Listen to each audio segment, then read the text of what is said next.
Bien, foto de fondo de la Odisea. Odiseo atado al mástil y ahí se ven a la derecha las sirenas, que no son las sirenas que nosotros conocemos, les aclaro. Se las dejo así también como recuerdo. Hay una investigación por ahí que dice que en realidad las sirenas, o el mito de las sirenas, tiene un tiene el sentido, digamos, de cuidar las embarcaciones.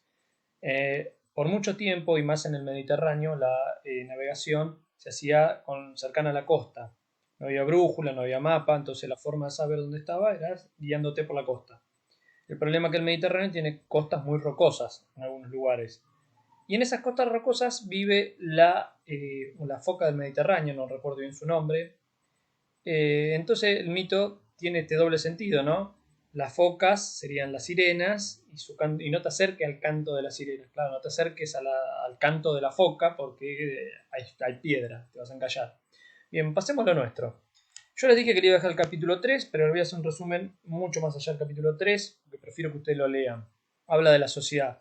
Ustedes van a ver que en la sociedad, en ese capítulo 3 de Murray, él la divide en basileus, campesinos libres, los tes o tetes, ¿sí? Que son el campesino sin tierra, y los esclavos. Bueno, quiero que más o menos se fijen qué dice de cada uno de estos sectores. Con eso estamos, ¿sí? Para seguir a Murray. Fíjense de su economía, sobre todo hablar, ¿no? Del basileus, o de los basileus, y del campesino libre. ¿Qué dice? ¿Cómo se organizaban? La familia, de qué subsistían, algunas costumbres, ¿sí? Pero vamos a centrarnos en otra cosa. En primer lugar, la economía. Habíamos dicho que los micénicos eran, y sobre todo los cretenses, eran más que nada ganaderos. Bueno, esto obviamente sigue. La cría de ovejas y cabras en ese lugar es lo normal, ¿no? Por el tipo de terreno y la falta de tierras cultivables. Eh, los caballos, como siempre les digo, no es algo muy normal, no es muy común. En este caso solamente la clase alta, lo que vamos a llamar los basileus o aristocracia. Aristocracia es un término sociológico, un concepto sociológico que se sigue usando y se usa en muchas etapas de la historia, ¿sí? Hasta, si quieren, los días de hoy, cuando fue el conflicto del campo y el gobierno en el 2010, me acuerdo, Adelía diciendo esta mala palabra oligarquía, se sigue usando porque oligarquía es el sector de podríamos decir, de la sociedad que sienta su riqueza gracias al uso y sobre todo la renta que se saca de la tierra. Por eso oligarquía. Entonces, la aristocracia es gente muy rica que vive de la tierra, hablando en castellano. Bueno, ellos sí tenían caballos, pero no era muy común porque tampoco se adapta mucho al tipo de terreno griego. Y bueno, obviamente animales de tiro como bueyes y mulas. Sobre todo mulas, que son las que más se adaptan al terreno pedregoso, estilo Grecia. Pero empieza a surgir la agricultura. Básicamente, una de las cosas que surgen en la Edad Oscura es el concepto de autonomía, de autarquía. Los griegos durante mucho tiempo van a pensar que el ideal del ser humano es ser autárquico, no depender de nadie. Por eso, fíjense, cuando habla de Murray y cuando habla de los tes o los tetes, que sería su plural, ¿por qué estaban mal vistos? Después igual lo vamos a desarrollar esto. Empieza sobre todo el cultivo de frutas, ¿sí?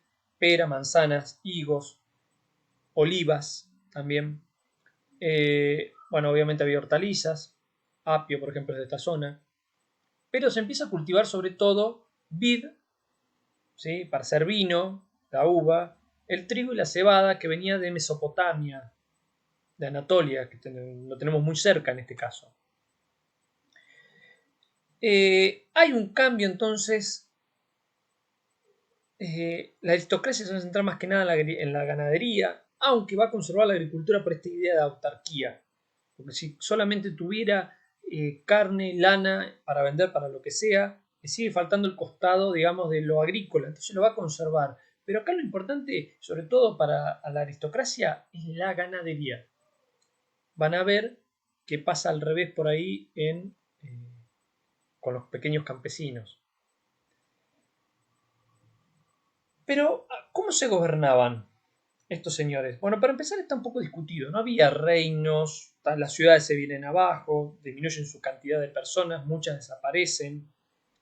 De hecho, Micenas desaparece como ciudad y para algunos griegos incluso es una ciudad casi mítica, existe, pero se hablaba de que la habían construido los dioses. Entonces, las ciudades disminuyen en cantidad y también en cantidad de habitantes, en ambas cosas. Digamos que la política se vuelve más rural, ¿no? La aristocracia se va de las ciudades al campo.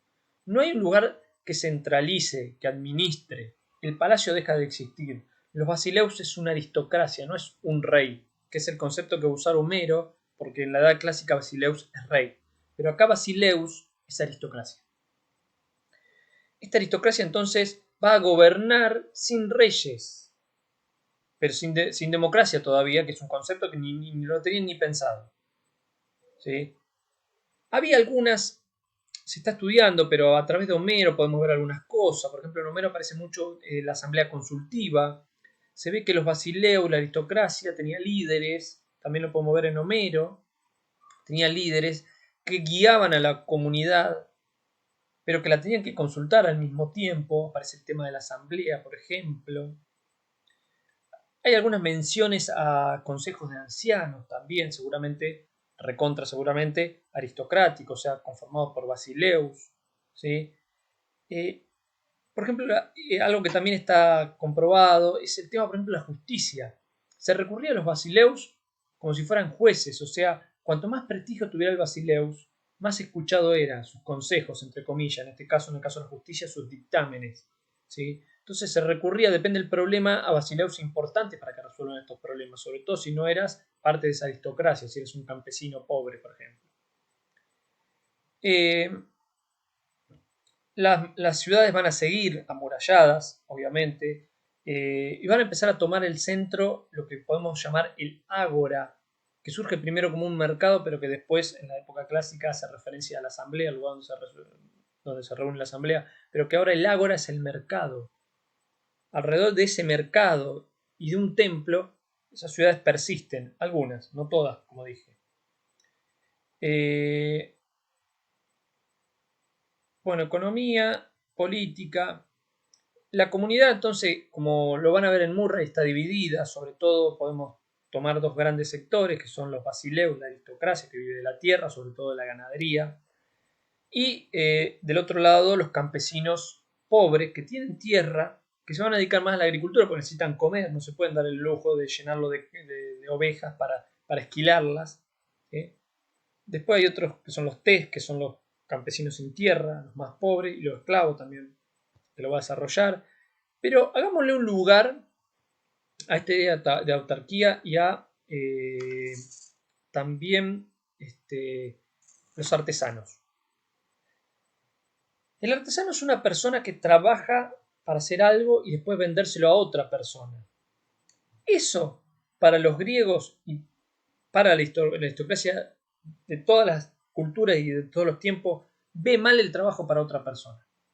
En el caso de los griegos, este ideal de autarquía hacía que un artesano sea alguien menor de la sociedad. Por eso ni los campesinos pobres querían dedicarse a la artesanía. Preferían ser pobres campesinos que ser, digamos, podríamos decir, tener una mejor posición económica y ser artesano. Porque estaba mal para esa cultura. Porque un artesano depende de otra persona, no tiene autarquía, no tiene autonomía.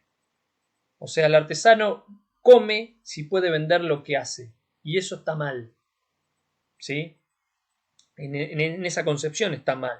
Por lo tanto, la artesanía, sacando un caso que no he logrado desarrollar mucho, pero he leído un poco, que ahora lo voy a mencionar, pero en general es un sector extranjero. O sea, los que se dedican a esto son gente que viene de afuera de la ciudad, se queda a vivir, viven ahí. Después van a recibir un nombre especial, lo vamos a ver. ¿Sí? Los metecos. Vienen de afuera, se dedican a eso, pero no son de la comunidad, ¿no? Pensemos que todavía no está el concepto de ciudadanía, no hay reino, entonces, pero son de afuera de la comunidad, no son parte de la comunidad, no tienen acceso a estas asambleas, a estos consejos. ¿Sí? Pero al mismo tiempo son necesarios, porque ¿quién hace sino las artesanías? Fíjense la contradicción. Porque los basileus no hacen parte de lo que necesitan, no lo hacen para vender, pero necesitan ir al mercado a comprar algunas cosas. Por ejemplo, hierro, espadas, escudos. Era una sociedad bastante guerrera y los necesitaban.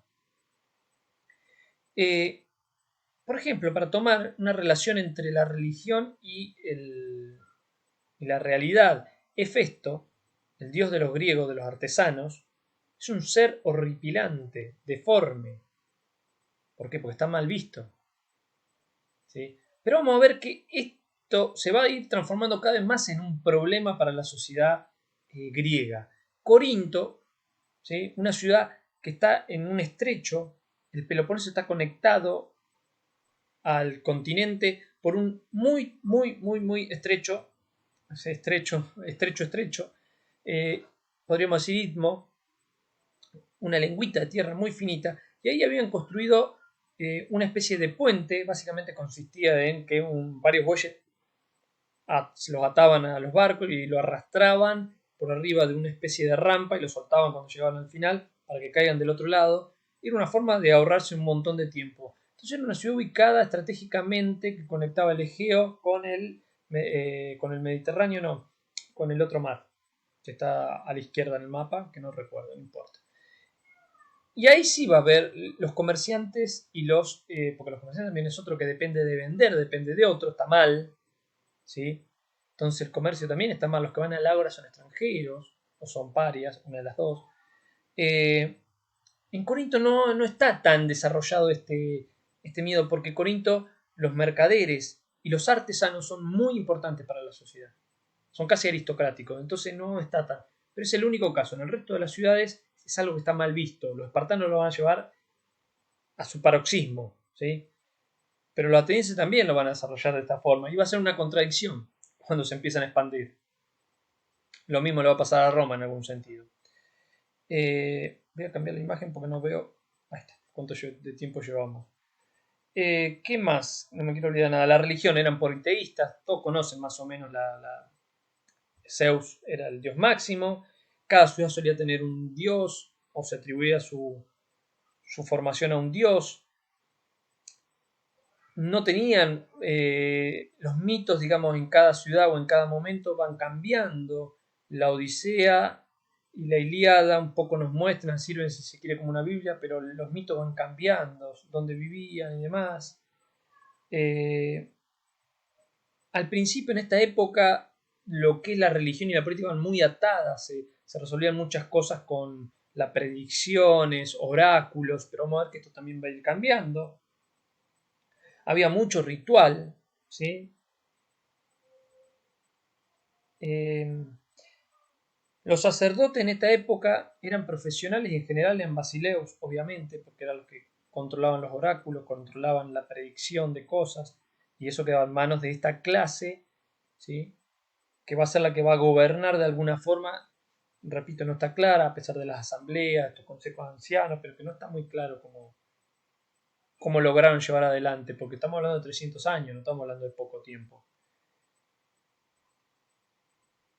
Uno de los conflictos que nombra acá, otra parte importante que no me quiero olvidar es el oikos, ¿sí? El oikos es algo importante también, ya que venimos hablando de la autonomía. El oikos es el patrimonio, pero no solamente el patrimonio material que puede dejar una persona, sino que comprendía, por ejemplo, esclavos, familia. El oikos es la unidad sobre la cual se va a realizar la autonomía o la autarquía. Llevado al extremo, es el ideal de la polis, de la ciudad, que va a surgir a futuro. Pero el oikos es eso, la familia que no depende de nadie. Tiene esclavos, tiene tierra, tiene ganado, tiene muebles, tiene libros, tiene barcos, no sé. Sí, pero todo eso es el oikos, todo ese patrimonio es el oikos y es lo más importante para la familia. Al punto que todavía en esta época, por ejemplo, existía algo raro, que era el matrimonio de una mujer con varios hermanos. Hermanos tienen que ser. ¿Por qué? Porque esa forma el oikos no se dividía. No se sabía de quién eran los hijos y en sí tenían toda la misma sangre. Entonces, no voy a decir que era común, pero es una de las formas que tenían de no dividir y mantener dentro de la familia todo el oikos, sin dividirlo. ¿Sí? Lo normal también era que si un hermano se moría, el hermano ocupara su lugar casándose con la viuda, digamos, ¿no? Pero también es muy común en un montón de culturas.